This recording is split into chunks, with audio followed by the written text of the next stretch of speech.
Class 12 की physics class है जिसमें हम देख रहे हैं गतिमान आवेश और चुंबकत्व। ये हमारा लेसन है जिसमें हमने पिछले लेक्चर्स में जो है रुजरेखीय धारावाही चालक के कारण उत्पन्न चुंबकीय क्षेत्र के बारे में चर्चा किए थे।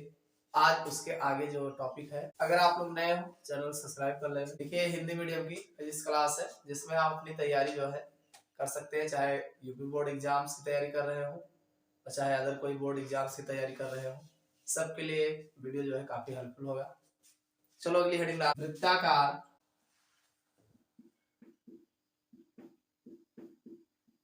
धारावाही लूप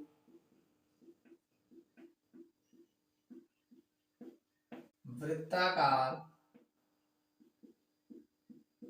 खंड तथा कुंडली के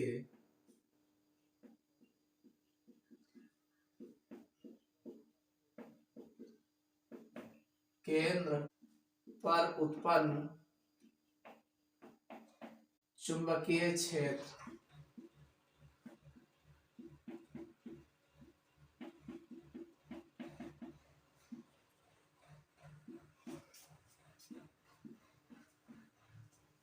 वृत्ताकार धारावाही लूप वृत्ताकार खंड तथा कुंडली के केंद्र पर उत्पन्न चुंबकीय क्षेत्र, इसको हम देखिए अगर हम वृत्ताकार धारावाही लूप या वृत्तखंड तथा कुंडली के केंद्र पर उत्पन्न चुंबकीय क्षेत्र की बात करें तो देखिए माना एक वृत्ताकार लूप है। ये कैसा है? एक वृत्ताकार लूप है जिसकी त्रिज्या a मीटर है। यदि इस वृत्ताकार लूप में I एम्पीयर की धारा प्रवाहित की जाए, यानी यहाँ से I एम्पीयर की धारा प्रवाहित कर दी जाए तो लूप में चुंबकीय क्षेत्र उत्पन्न हो जाएगा। लूप में जो है चुंबकीय क्षेत्र उत्पन्न हो जाएगा। इस प्रकार लूप के केंद्र पर उत्पन्न चुंबकीय क्षेत्र जो होगा डेल्टा बी बराबर mu 0/4 pi I delta l sine theta upon a square होगा। अब थीटा की वैल्यू अगर देखा जाए तो 90 डिग्री होगा, तो साइन 90 का मान जो है 1 होता है, तो डेल्टा बी बराबर mu 0/4 pi I delta L A square होगा। ये अल्पखंड के बारे में कह रहे हैं। अब मान लीजिए अगर पूरे लूप की बात कर दी जाए तो डेल्टा बी बराबर म्यू 0/4 पाई आई सिग्मा डेल्टा एल, सिग्मा लगा दिया है ना, मान लीजिए ऐसे बहुत वृत्तखंड होगा तो sigma delta L upon a square. तो और ये भी जानते हैं कि सिग्मा डेल्टा एल बराबर 2 पाई ए होगा, 2 पाई ए होगा। तो डेल्टा बी बराबर तो म्यू 0/4 पाई आई 2, इसका मान उठा के यहाँ रख देंगे तो आई 2 पाई ए अपान ए स्क्वायर। ए स्क्वायर से ए कैंसिल हो जाएगा, ए के यहाँ बचेगा, तो डेल्टा बी बराबर म्यू 0/4 पाई आई 2 पाई अपान ए। ये जो है केंद्र पर जो है इस प्रकार चुंबकीय क्षेत्र उत्पन्न होगा। अब कहा जा रहा सेकंड कंडीशन है कि धारावाही वृत्तखंड के कारण उत्पन्न चुंबकीय क्षेत्र, यानी ये वृत्तखंड है, ये वृत्त नहीं है, कंप्लीट वृत्तखंड है, तो चुंबकीय क्षेत्र यदि बी हो, यानी मान लीजिए कि इसका चुंबकीय क्षेत्र बी हो और इस वृत्तखंड की त्रिज्या ए हो और वृत्तखंड में प्रवाहित धारा I एम्पीयर हो, तो लूप में प्रवाहित धारा के कारण उत्पन्न चुंबकीय क्षेत्र तो वही हो जाएगा B बराबर म्यू 0/4 पाई 2 पाई I अपान ए होगा, 2 पाई I अपान ए होगा। और B बराबर 4 पाई म्यू 0/4 पाई I अपान ए, ये हो जाएगा अल्फा। क्यों? क्योंकि जहां अल्फा जो है वृत्तखंड के कारण इसके केंद्र पर आंतरिक कोण है, यानी इसके केंद्र पर ये आंतरिक कोण जो है अल्फा है, तो ये B बराबर 4 पाई म्यू 0/4 पाई आई अपान ए अल्फा जो है बनेगा। अगला तीसरी कंडीशन कह रहे हैं कि वृत्ताकार धारावाही कुंडली के कारण, वृत्ताकार धारावाही कुंडली के कारण उत्पन्न चुंबकीय क्षेत्र, तो कुंडली में फेरों की संख्या के अनुक्रमानुपाती होता है, यानी जितना उसमें फेरे लगे होंगे उनकी संख्या के अनुक्रमानुपाती होता है। धारावाही लूप के कारण उत्पन्न चुंबकीय क्षेत्र, देखो लूप के कारण उत्पन्न चुंबकीय क्षेत्र B बराबर 0/4 पाई 2 पाई I अपान ए होगा। तो कह रहे अतः ये कुंडली के एक फेरे में इतना होगा, एक फेरे के केंद्र पर उत्पन्न चुंबकीय क्षेत्र होगा। इस प्रकार यदि कुंडली में फेरों की संख्या n हो, यानी बहुत सारे फेरे ऐसे हो, तो B बराबर mu 0/4 pi 2 pi n I upon a, ये जो है उत्पन्न चुंबकीय क्षेत्र होगा।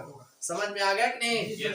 तो ये आपका था वृत्ताकार धारावाही लूप के कारण उत्पन्न चुंबकीय क्षेत्र। अगले हेडिंग धारावाही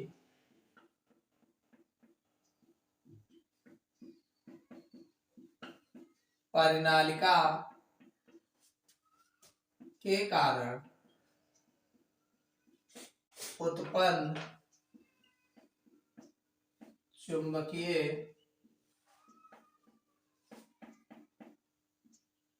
क्षेत्र।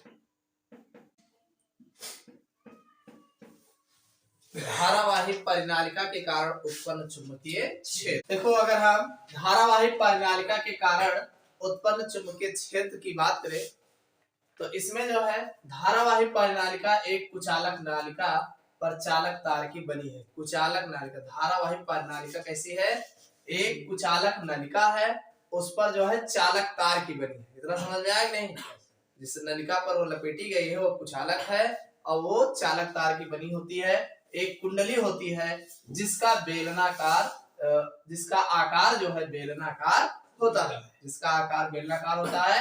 इस परिनालिका की लंबाई उसके व्यास से बहुत अधिक होती है, यानी जो लंबाई होती है व्यास से ज्यादा होती है। ठीक, इसी परिनालिका में प्रवाहित धारा के कारण, अब उसमें तब परिनालिका में प्रवाहित धारा के कारण परिनालिका स्वयं एक चुंबकीय द्विध्रुव के समान व्यवहार करती है। जब उसमें धारा प्रवाहित किया जाता है तो परिनालिका स्वयं जो है चुंबकीय द्विध्रुव के समान व्यवहार करती है। यदि स्वतंत्रता पूर्वक इसको ऊर्ध्वाधर इस प्रकार लटका दिया जाए कि क्षैतिज वृत्त में गति करने के लिए स्वतंत्र हो।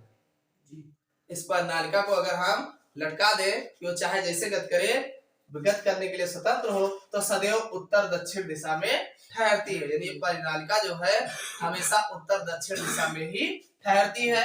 यदि परिनालिका की लंबाई उसके व्यास की तुलना में बहुत अधिक हो, यानी लंबाई इतना ज्यादा हो, व्यास की तुलना में अधिक हो, तो परिनालिका के केंद्र पर उत्पन्न चुंबकीय क्षेत्र, तो जो केंद्र पर उसका चुंबकीय क्षेत्र उत्पन्न होगा वो B बराबर μ0 NI होगा। क्या होगा?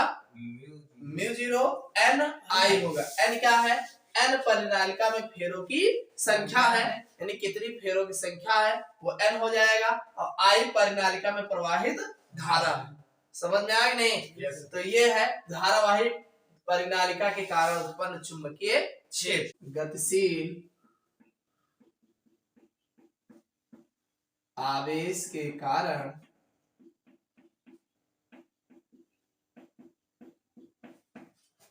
उत्पन्न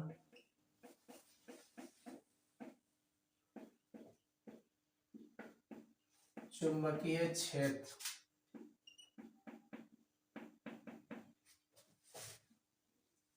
गतिशील आवेश के कारण उत्पन्न चुंबकीय क्षेत्र। देखो, अगर हम बात करें गतिशील आवेश के कारण उत्पन्न चुंबकीय क्षेत्र के, तो माना कोई आवेशित कण एक समान वेग v से गति कर रहा है। कोई आवेशित कण है जो एक समान v वेग से गति कर रहा है। यह गतिमान आवेश विद्युत धारा के समतुल्य होगा, जिससे चुंबकीय क्षेत्र भी उत्पन्न होगा। तो माना आवेश से r मीटर की दूरी पर एक बिंदु P है जिस पर चुंबकीय क्षेत्र ज्ञात करना है, और आवेश डेल्टा t समय में डेल्टा L दूरी तय करता है। तो डेल्टा B बराबर μ0/4 पाई I delta L sin theta upon r square. ये आप बायो सेवर्ट का नियम जानते हो, इसी के अनुसार तो होगा। तो क्योंकि अब ये समस्या ये है Q बराबर I डेल्टा T होता है, जैसे Q बराबर IT होता है, तो उसे I और T की जगह डेल्टा T, तो I बराबर Q अपान डेल्टा T हो जाएगा। और इसी से दिया होगा। तो इसी प्रकार डेल्टा T समय में डेल्टा L दूरी चलता है, और यदि आवेश का वेग v हो तो v बराबर डेल्टा L अपान डेल्टा T। तो डेल्टा L बराबर v गुणे डेल्टा T। तो अब यहाँ पे डेल्टा B बराबर μ0/4 पाई, इसी पे ये सब वैल्यू उठा करके इसी फार्मूले पे रखेंगे। तो Q अपान डेल्टा T और गुणे V delta T sin theta upon r square. तो ये डेल्टा T कट जाएगा, तो डेल्टा B बराबर μ0/4 पाई Q V sin theta upon r square निकल के आ जाएगा।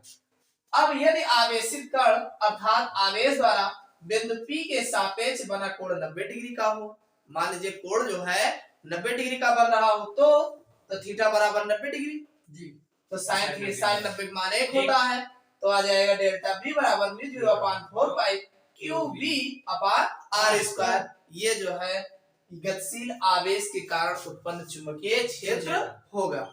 समझ में आ गया? यस। चलो इतना कर लेना।